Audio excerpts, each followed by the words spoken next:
வணக்கம். செல்வகுமாரின் அதிகாலை வானிலை ஆய்வறிக்கை. அதிகாரப்பூர்வ வானிலை அறிக்கைக்கு இந்திய வானிலை ஆராய்ச்சித்துறை அறிக்கையை பார்க்கவும்.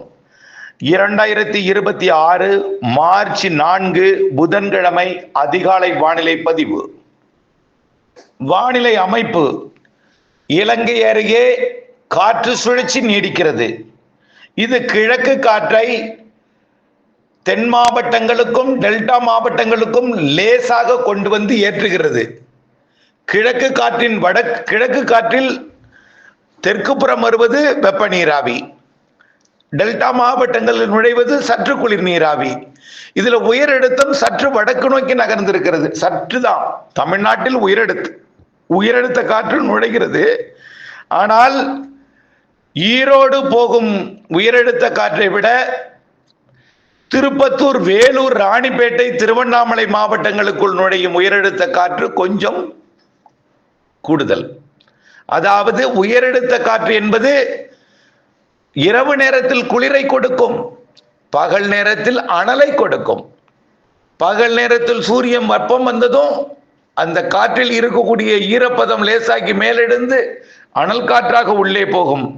இதன் காரணமாக ஈரோடை முந்தும் இன்றைக்கு வேலூர். காரணம் என்னன்னா, கிழக்கிலிருந்து மேற்கு நோக்கி பயணிக்கக்கூடியது ஒரு குறைவான, அதாவது வேலூர் நோக்கி பயணிக்கக்கூடிய காற்றை விட ஈரோடு நோக்கி பயணிக்கக்கூடிய காற்று கொஞ்சம் குறைவு.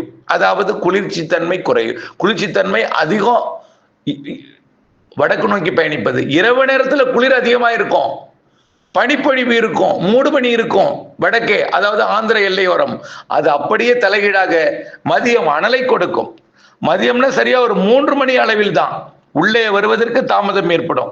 2 மணிக்கு மேல 3 மணி இல்ல. வேலூர் ஈரோடை விட முந்தும் வெப்பம். ஈரோடு 36, 37 டிகிரி செல்சியஸ் என்றால் வேலூர் 37, 38 தொடலாம்.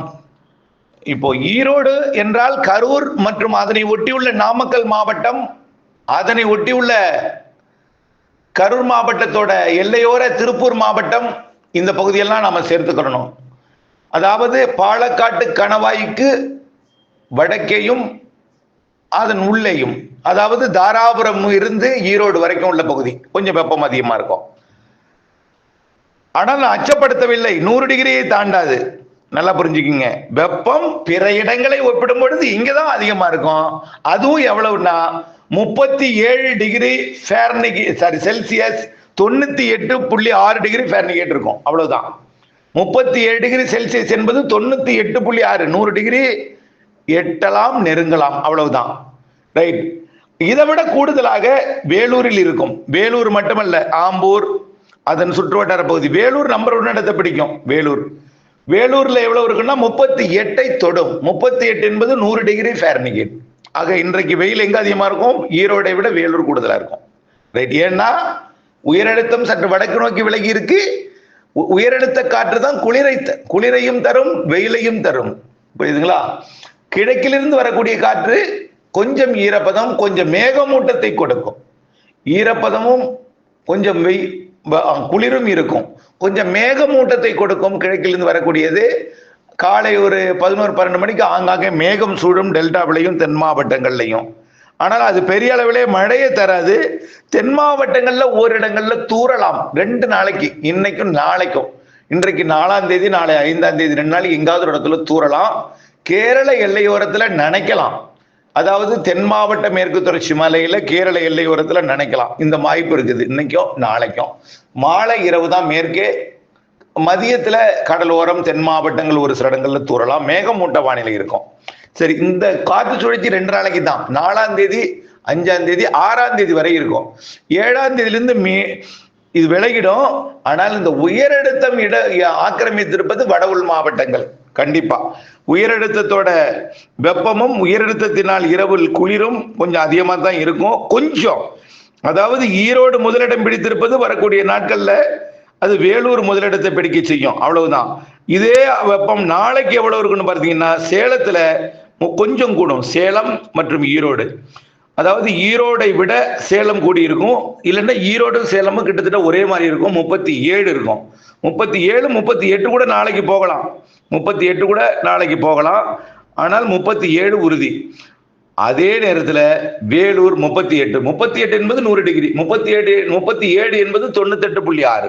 புரியுதுங்களா? இந்த இடத்துல மட்டும்தான். இப்ப என்ன சொல்றேன் சுருக்கமா, 100 டிகிரிக்கு மேல போகாது. இது மார்ச் மாதம். மார்ச் மாதத்துல சூரியன் குத்துக்கதிர் குமரி முனையை நெருங்கக்கூடிய காலம். ஏப்ரல் 11ஆம் தேதியிலிருந்து ஏப்ரல் 27ஆம் தேதி வரைக்கும் தமிழ்நாட்டில் சூரியன் குத்துக்கதிர் விடக்கூடிய காலம். ஆகவே சூரியன் குத்துக்கதிர் தமிழ்நாட்டை நெருங்கி கொண்டிருக்கும். அதனால வெப்பம் உயரும். ஆனால் இதே நாளிலே, இதே ஆண்டுகளிலே, இந்த நாளில் இருந்த சராசரி வெப்பம் அதே அளவு தான் இருக்கு. இதை விட கூடுதல் எல்லாம் போகல. பிப்ரவரி எல்லாம் அனல் கொளுத்திறதெல்லாம் நினைவு பார்க்கணும், நினைத்து பார்க்கணும். 100 டிகிரி வெப்பம் வரக்கூடிய நாட்கள்ல கூட 100 டிகிரி வெப்பம் வராது. நான் சொல்றது கேளுங்க. எப்போ வெப்பம் குறைய போகுது கொஞ்சம். அடுத்த அதாவது 2வது 3வது வாரத்துல வெப்பம் கொஞ்சம் குறைய போகுது. ஆனாலும் குளிர்சாதன வசதியில இருந்தவர்கள், வெப்பத்தையே வெளியிலேயே வராதவங்களுக்கு வெளில வந்தா வெயில் அதிகமாக தான் தெரியும். பொதுவாக கடந்த ஆண்டை ஒப்பிடும் பொழுது, பட்டியலை எடுத்து பார்க்கும் பொழுது, இந்த நாளில் கடந்த ஆண்டு வெப்பம் எப்படி இருக்கிறது என்று பார்ப்பவர்களுக்கு பார்த்தால் புரியும். சராசரி வெப்பம் தான் இருக்கும்.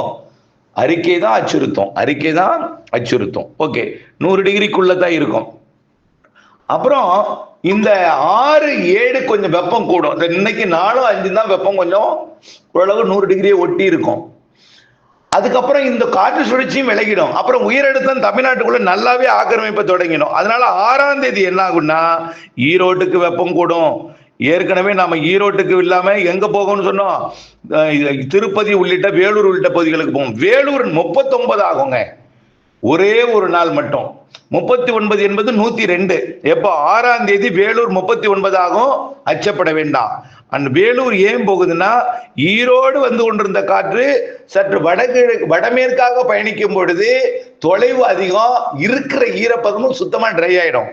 டெல்டாவில் நுழைஞ்சு ஈரோடு போக வேண்டிய காற்று 6ஆம் தேதி டெல்டாவில் நுழைஞ்சு வேலூர் போகும், திருப்பதி போகும், சித்தூர் போகும், ஆந்திர பிரதேசம் போகும். அதனால என்ன ஆகும்னா, தொலைவு அதிகம், இருக்கிறதும் சுத்தமா ட்ரை ஆயிடும், கொஞ்சம் அனலா இருக்கும். வரக்கூடிய 6ஆம் தேதி வெள்ளிக்கிழமை வேலூர் திருப்பதி எல்லாம் கொஞ்சம் கூடுதலா இருக்கும். திருப்பதி 100 டிகிரியா இருக்கும், வேலூர் 102 இருக்கும், 102 இருக்கும். ஆனால் ஈரோடை பொறுத்த வரைக்கும் அது சாதாரணமா 37, 38 தான் இருக்கும். 38 இருக்கும், 100 டிகிரி. ஈரோடு 100ங்க, வேலூர் 102 வச்சுங்க. இன்னைக்கு ஈரோடு 98, வேலூர் 100. அப்ப நாளைக்கு கொஞ்சம் வெப்பம் கூடும். நாளை மறுநாள் வெப்பம் கூடும். இந்த வெப்பம் கூடி இருப்பது வரக்கூடிய 8ஆம் தேதி வரைக்கும் தான். 8ஆம் தேதி வரை தான் வெப்பம் கூடி இருக்கும். அதாவது என்றைக்கு வெப்பம் கூடி இருக்கும், 5, 4ஆம் தேதி இன்னைக்கு வேலூர் கூடி தான் இருக்கும். ஈரோடும் சேர்ந்து கூடுவது 6, 7, 8, 9. 6, 7, 8, 9 4 நாள் மட்டும் கொஞ்சம் வெப்பம் கூடி இருக்கும். வேலூர்ல 102, ஈரோட்ல 100 இருக்கும். ஈரோடு மட்டுமல்ல, கரூர் பரமத்தி 100 டிகிரி இருக்கும். 6, 7, 8. பரமத்தி வேலூரும் அப்படித்தான் இருக்கும்.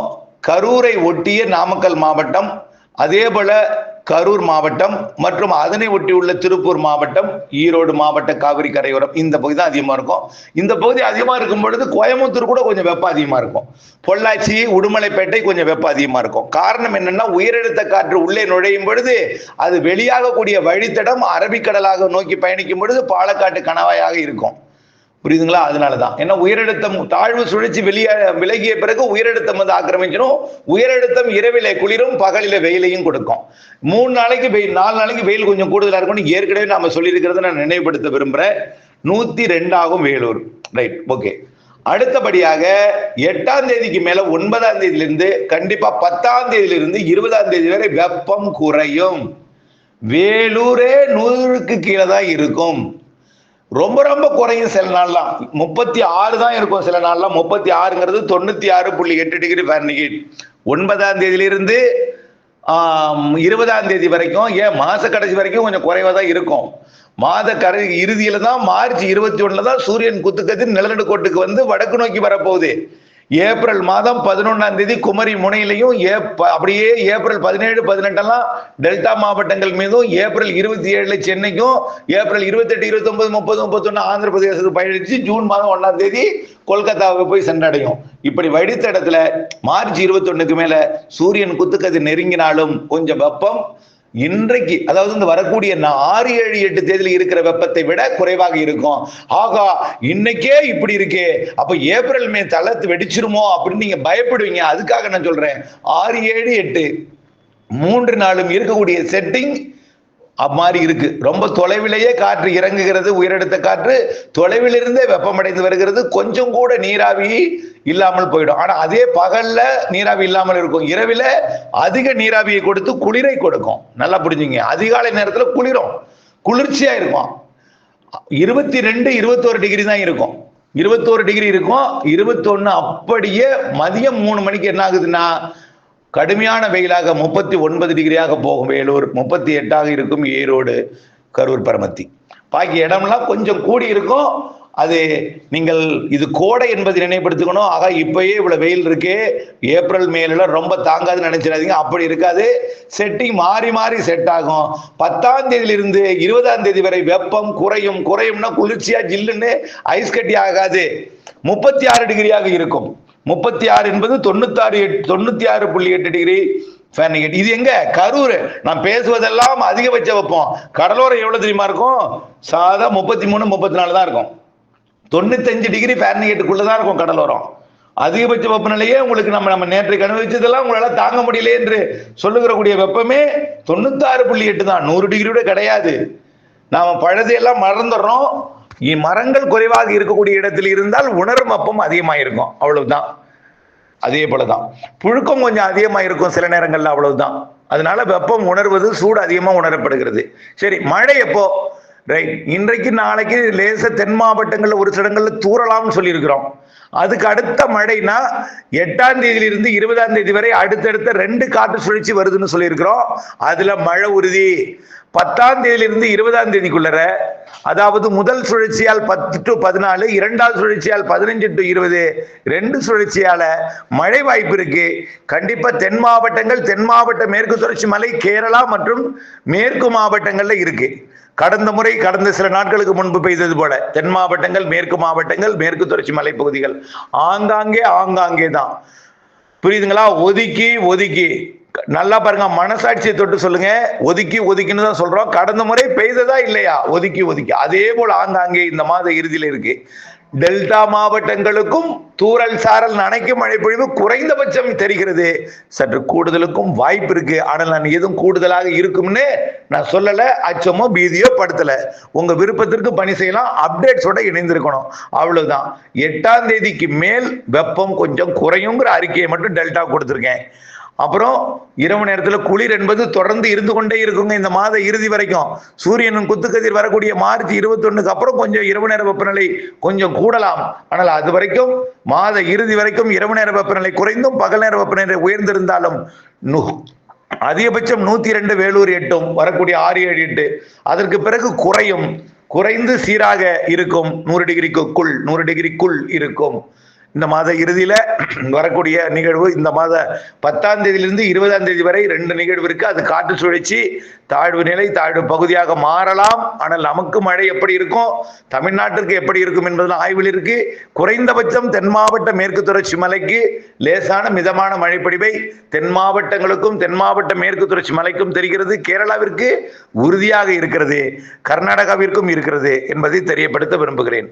ஓகே, 8ஆம் தேதிக்கு மேல் வரக்கூடிய காற்று சுழற்சி ஆய்வில் இருக்கிறது. வரட்டும், எப்படி இருக்கும், எப்படி அமையும், செட்டிங் எப்படி செட் ஆகிறது என்பதை பார்ப்போம். அதற்கு பிறகு மழை அறிவிப்பை கொடுப்போம். அதுவரை இந்த வெயிலும் இந்த மேகமூட்ட வானிலையும் அதற்கப்புறம் வெயில் ஏறி இறங்குவதும் என்பதை புரிந்து கொண்டு இணைந்திருங்கள் அப்டேட்ஸுடன். நன்றி.